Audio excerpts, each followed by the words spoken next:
In the history of Pakistan, there are few incidents that shook the nation. और उसी में से एक इंसिडेंट था सियालकोट का इंसिडेंट, जिसमें दो टीनेजर भाइयों को सिर्फ एक शक की बेस पर कत्ल कर दिया गया. And this is a story of Sialkot tragedy in 2010.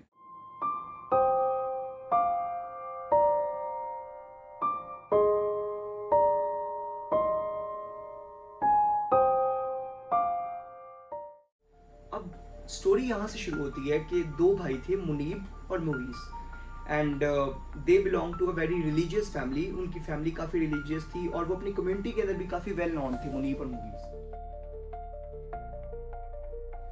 अब the incident happen on 15 August and 2010. ये अपने सियालकोट, जिस शहर में ये रहते थे, उसी के करीब एक विलेज था, बुटर विलेज. वहाँ पर जाते हैं और सडनली अ मोब स्टॉप देम. अब मोब जो टर्म होती है ना, वो एक क्राउड के बारे में के लिए यूज़ की जाती है. मोब एक डिसऑर्डरली क्राउड के बारे में मोब टर्म यूज़ होती है. अब जैसे ही वो क्राउड इनको रोकता है और उन्हीं में से कुछ लोग जो है इन पर चोरी का इल्ज़ाम लगाते हैं कि ये मुनीब और मुगीस जो दो भाई हैं, इन्होंने चोरी की. और होता ये है कि वो जो क्राउड में लोग थे वो उनको मारना शुरू कर देते हैं, उन पर पत्थर मारते हैं, उनको डंडों से मारते हैं और they died at the spot. But the worst part was कि वो उनको मारने के बाद लिटरली आप ये कहते वक्त भी एक दफ़ा हेजिटेट करते हो कि उनको मारने के बाद वो उनकी लाशों को जिंदा लटका देते हैं. लेकिन इससे बुरी जो चीज़ थी वो ये थी कि जो लोग इस चीज़ को फिल्म कर रहे थे, उन लोगों ने बात बताई कि पुलिस ऑफिसर्स जो थे वो उस क्राउड के बीच में थे और वो उसको इनकरेज कर रहे थे. अब जैसे ही ये चीज़ बाहर आई, हर तरफ पाकिस्तान में जो है वो एहतजाज शुरू हो गए कि ये क्या हो रहा है. लिटरली दो टीनेजर भाइयों को सिर्फ एक शक की बेस पे मार दिया गया. अगर उन्होंने चोरी की भी थी, जो आगे हम इस स्टोरी में बात करेंगे कि वो इनोसेंट थे, अगर उन्होंने चोरी की भी थी तो भी आप कानून अपने हाथों में तो नहीं ले सकते कि आप उनको मार दो.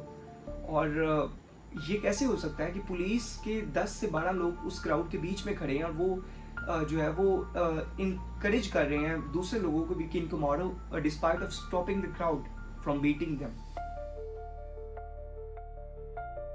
पब्लिक का जो उस पर रिएक्शन आया वो बहुत ज़्यादा इंटेंस था. जैसे ही, क्योंकि होता ये है कि we are living in a country जहाँ पे लोग बचाने के बजाय जो है वो उस चीज़ को फिल्म करना शुरू हो जाते हैं कि हम जो है वो कुछ व्यूज़ ले लें सोशल मीडिया पे. उसी में से कुछ लोग जो है फिल्म कर रहे थे, इस चीज़ को देख भी रहे थे और फिल्म भी कर रहे थे. और उसी जो वीडियो वो बना रहे थे, उस वीडियो के दरमियान पुलिस ऑफिसर भी आए काफ़ी ज़्यादा. मतलब वो क्राउड में खड़े हुए थे, पुलिस ऑफिसर भी जो है वो नज़र आए उस क्राउड के बीच में, उनकी वीडियो के बीच में. अब पब्लिक का रिएक्शन इस पर इंटेंस था. अब होता यह है कि गवर्नमेंट काफ़ी देर बाद एक्शन लेती है, लेकिन जैसे ही इसकी वीडियो सामने आई और क्राउड ने एहतजाज करना शुरू हो गया तो गवर्नमेंट बहुत एक्टिव हो गई. उन्होंने फ़ौरन कुछ ही दिनों में इन लोगों को पकड़ लिया.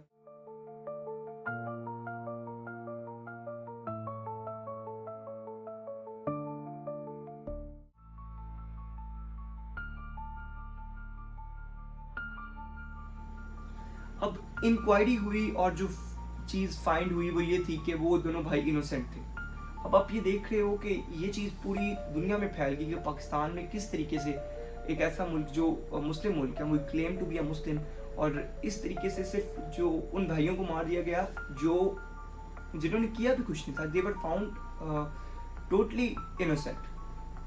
अब होता ये है कि उन्हीं में से काफ़ी ज़्यादा लोगों को, क्राउड में से काफ़ी ज़्यादा लोगों को गवर्नमेंट पकड़ लेती है काफ़ी कुछ ही अरसे में. अब इस इंक्वायरी के बाद होता ये है कि जैसे ही हुकूमत को पता लग जाता है कि वो दोनों भाई जो थे वो इनोसेंट थे और क्राउड ने इसी तरीके से जो है वो बस किसी की बात सुनी और उनको मारना शुरू कर दिया. तो ये केस पूरा साल तक चलता रहता है कोर्ट में. उन्हीं क्राउड में से 10 लोगों को जो है वो सजाए मौत होती है, 7 लोगों को जो है वो लाइफ इम्प्रिजमेंट, और 10 लोग जो पुलिस ऑफिसर थे उनको 3-3 साल की जेल हो जाती है इस बात पे कि उन्होंने उनको स्टॉप नहीं किया. विच वॉज टोटली राइट कि पुलिस इदारा है क्योंकि आपको वो जो है वो सेफ्टी प्रोवाइड कर सके, लेकिन पुलिस ने ही उसी इवेंट पे जो है वो क्राउड के साथ खड़े होके क्राउड को भी इनकरेज किया कि आप इनको मारो, और कुछ किया भी नहीं, रोका भी नहीं। तो डेट्स वाई पुलिस की भी कुछ 10 ऑफिसर्स जो थे उनको जो है वो सज़ा हुई उस केस में। टू कंक्लूड मैं ये कहूँगा कि we claim to be a Muslim. Literally इस इंसिडेंट पे ऑल ओवर द वर्ल्ड इतना इशू बना कि पाकिस्तान एक ऐसे कंट्री है ये जो मुस्लिम है और उनमें भी इस तरीके के जो है वो इंसिडेंट होते हैं। अब अल्लाह ताला कुरान में क्या फरमाते हैं? अल्लाह ताला कुरान में ये फरमाते हैं कि मोमिनो, जब तुम किसी से कोई बात सुनो तो उसको क्रॉस चेक कर लिया करो, उसकी तस्दीक कर लिया करो। लेकिन वही क्राउड ने किसी की बात सुनी भी नहीं और उन्होंने मारना शुरू कर दिया उस 2 बच्चों को, विच वॉज टोटली रॉन्ग। पहली बात तो ये कि अगर वो उन्होंने चोरी की भी होती तो भी किसी के पास कोई हक नहीं बनता पुलिस के अलावा कि वो उसको पकड़ के उनको मारे, और क्राउड ने उनको मारा और वो थे भी इनोसेंट। तो जो एक लेसन जो हम इस चीज़ से ग्रैब करते हैं वो ये है कि कभी भी अगर आप किसी से बात कोई किसी के खिलाफ सुने तो उसको क्रॉस चेक करें। अल्लाह ताला भी कुरान में यही फरमाते हैं। And that was the whole story, that's it, and thank you so much guys for watching my videos. Subscribe to Haseeb Ahmed for more videos like this.